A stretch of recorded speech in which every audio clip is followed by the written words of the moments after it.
Two last over chases, two successful chases. That's the tale of the fifth of the 10 doubleheaders in IPL 2020. Dominic, let's talk about match 33 first. What would be your hit of the match? Yes.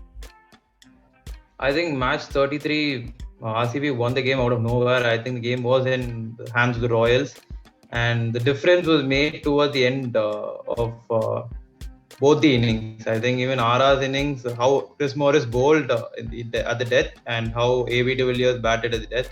So my hit of the day has to be Chris Morris, because his economy is some 5.5, and it's amazing. He missed the first 5 games, and that's why RCB struggled in those games despite winning 3 of the 5. And what Morris has done, what he's bringing into the team is his death bowling, obviously. None for 22. Last game was the only game he didn't take a wicket, but even then, his economy rate was amazing. And he's been bowling the right line and length, and people are struggling to pick him up. And he's taking wickets too, so that's an added advantage.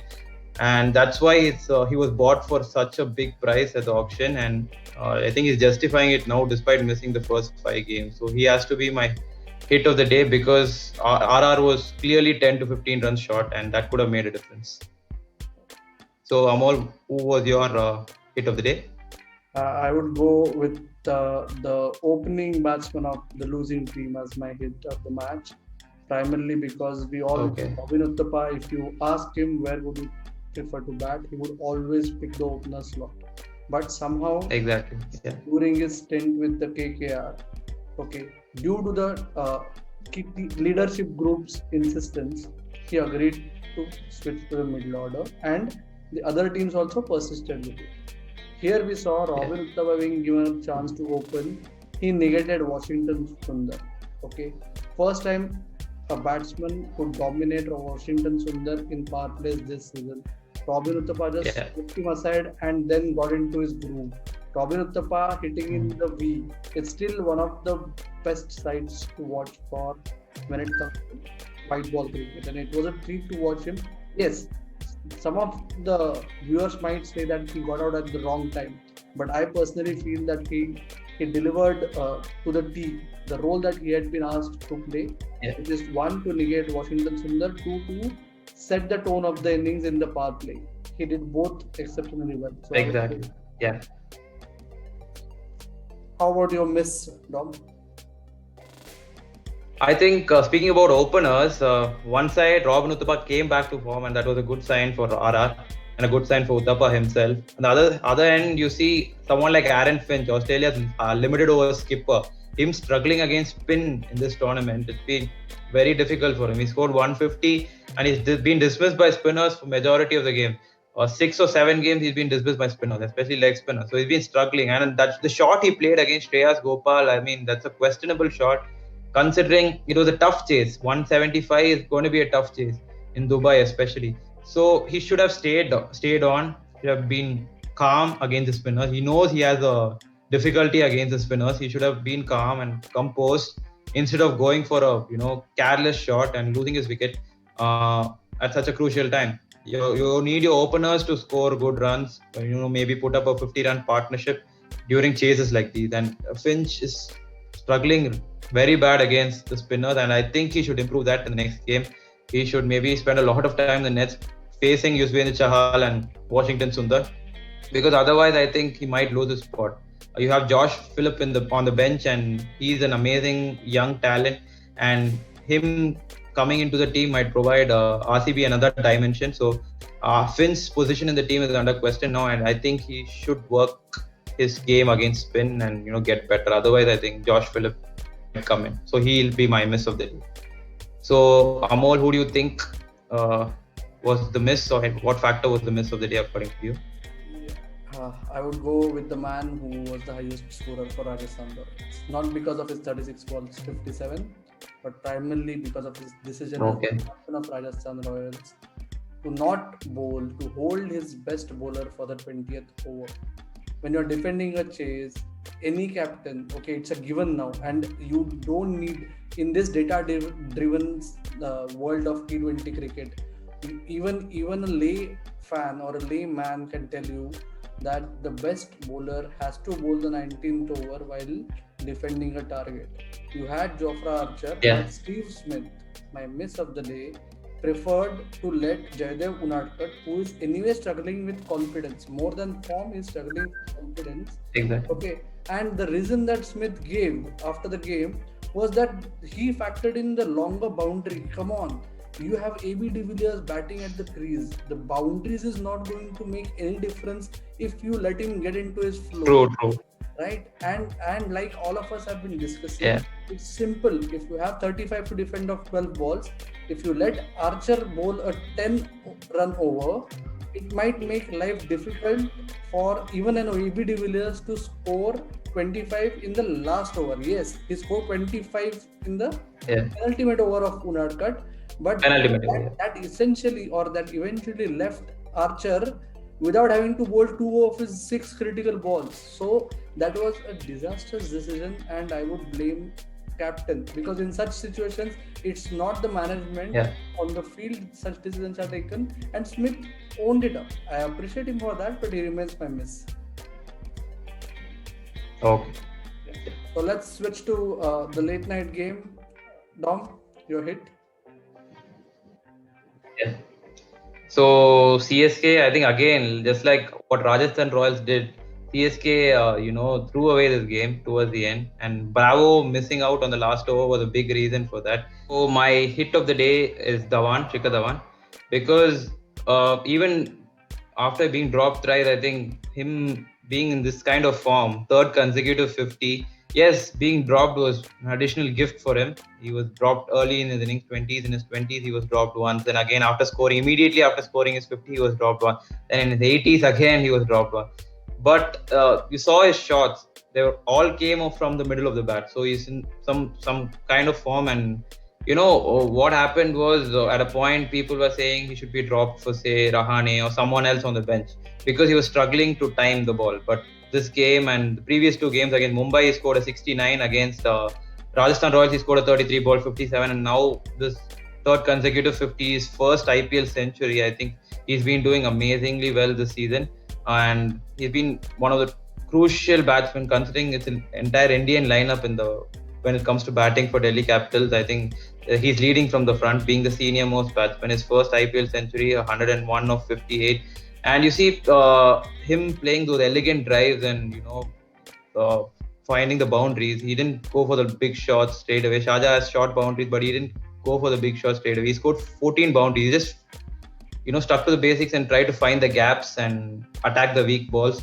So that was his speciality today. 14 fours and just 1-6 innings. And again, I'm repeating this, despite being dropped thrice, I think him playing in this kind of form will be very crucial for Delhi going into the fag end of the tournament. They have 7 wins from 9 games, and if Dhawan continues this, I think they can seal their spot in the qualifier one, and that'll be huge considering the fag end of the tournament.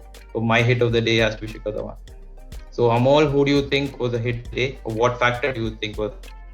Obviously, Akshar Patel was a hit of the match anyway for everyone, but it was a close call for me. I would still go ahead with Ambati Rayudu as my hit, primarily because the kind of situation that he came into bat. Okay, halfway through the innings, Yeah, it wasn't an ideal situation as such for him.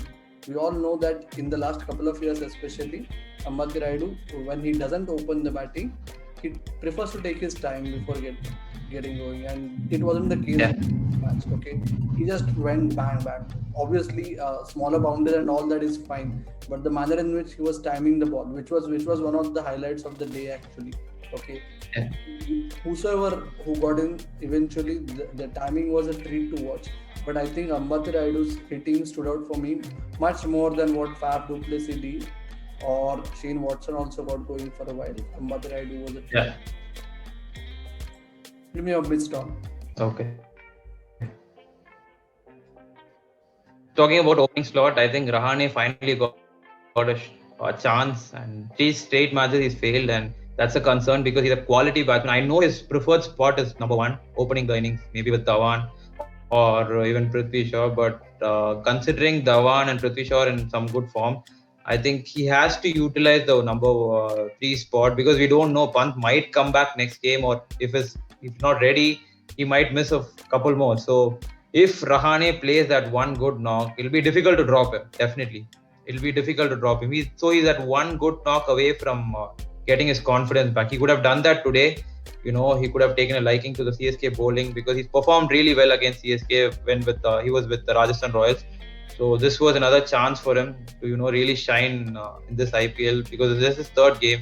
He hasn't played the first 6 games, so I think he missed out on this, and hopefully he has to do something and come out from this bad patch because he's just one big knock away. He can, if he comes back to form, he can seal his spot in the Delhi lineup, and so he was my miss of the day.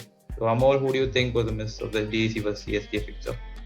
For the second time for a day's play, I would pick a captain, the losing captain, as my miss of the day, but for more reasons than the first game. Dhoni, the batsman first, when he walked in, the situation was tailor-made for the Dhoni to actually make a mark, something that he has been missing. We all have been discussing it all through the season. Let's not repeat that. He could not deliver. Right? Then let's come to his catching as the wicketkeeper. Dhoni is not an exceptional wicketkeeper. We all know that. For that matter, that's a perception. Okay, he is one of the most safe and most accurate wicketkeepers. You would hardly see him drop a catch, and by any wicketkeeper standards, by any specialist wicketkeeper standards, the catch that he dropped off Dhawan was a regulation catch. It had to be pouched. The game could have been completely over by now, right? So Dhoni, the wicketkeeper, could not deliver when it mattered.